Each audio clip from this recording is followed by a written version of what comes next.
A Singapore for all hearts. My fellow Singaporeans, friends, brothers and sisters, look around you. This is Singapore, a tapestry of lives, a symphony of dreams. And yet, I stand before you today not to paint a picture of perfection, but to acknowledge the whispers, the anxieties, the very real struggles that many of you face.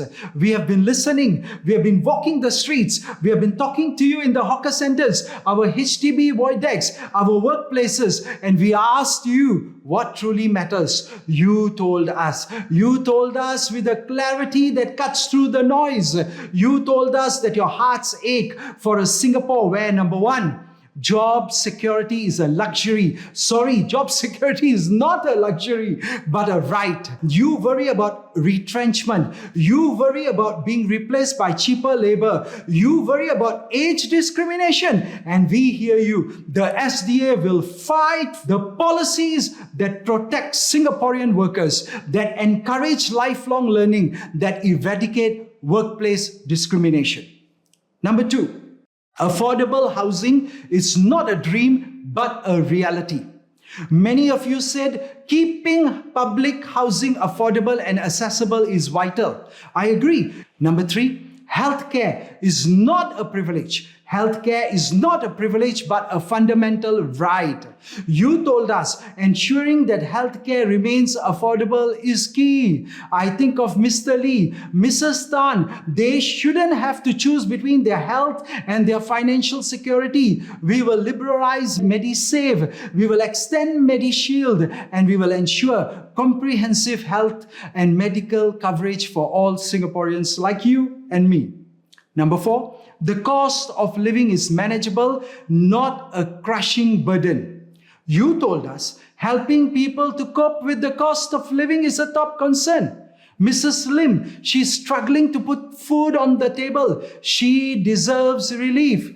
Number five, we asked, what does a strong government mean to you? And Singaporeans, you responded. It means, number one, responsive to the needs and concerns of the public. It means, number two, presence of checks and balances in Parliament. And number three, diversity of views in Parliament. Now, we, the SDA, will fight to make sure that these happen. Because we asked you what qualities you look for in your leader. Yes, in your leaders, in fact. And you told us career, work history, integrity, and also how much the candidates have contributed to the community. Now we at SDA bring you these qualities, and I'll tell you something, SDA will provide you with only the truth, nothing else but the truth. This is our promise. Because friends, fellow Singaporeans, we stand at a crossroads. We can continue down the path of widening inequality, of broken promises, of a society where the few thrive while many of us struggle.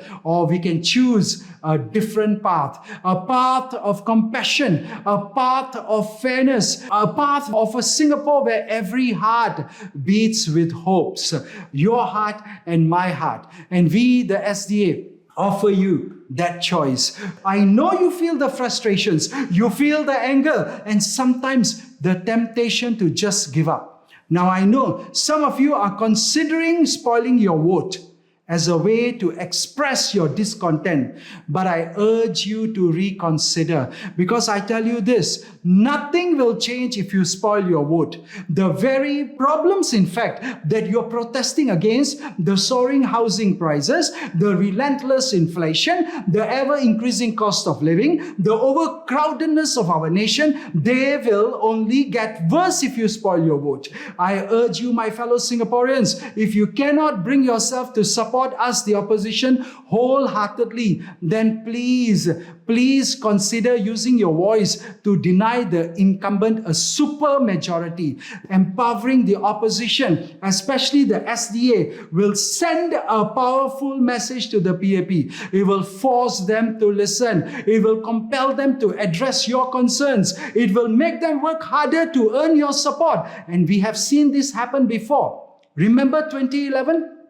Increased opposition representation led to policy changes, more benefits for Singaporeans, tighter immigration policies, and the PAP responded because they had to. So let us be realistic. The PAP, due to the electoral system, is likely to remain the dominant party. We all know that. To expect them to lose every seat is unrealistic. With our first to the post system during the last election, with only slightly more than 60% of your vote, PAP won 83 out of 93 seats. Now, our goal should be to prevent them from having 2/3 majority. They need to amend the constitution at will. Think about the implications of that power. As the experts have reminded us, we need them to have less than 2/3 of the seats just so that they cannot amend the majority of articles in the constitution. This makes it even more crucial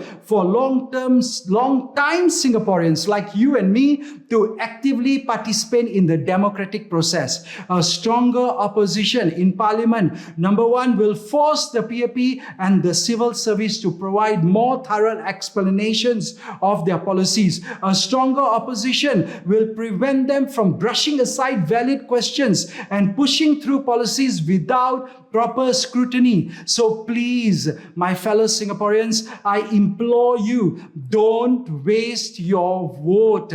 Do not spoil your vote. Remember, supporting the opposition, even strategically, is not about destroying Singapore. It is instead building a better Singapore. It is about making the PAP a better government. It is about ensuring a more balanced and accountable political system. Support the SDA. It is time for a change. I thank you for your support. Thank you.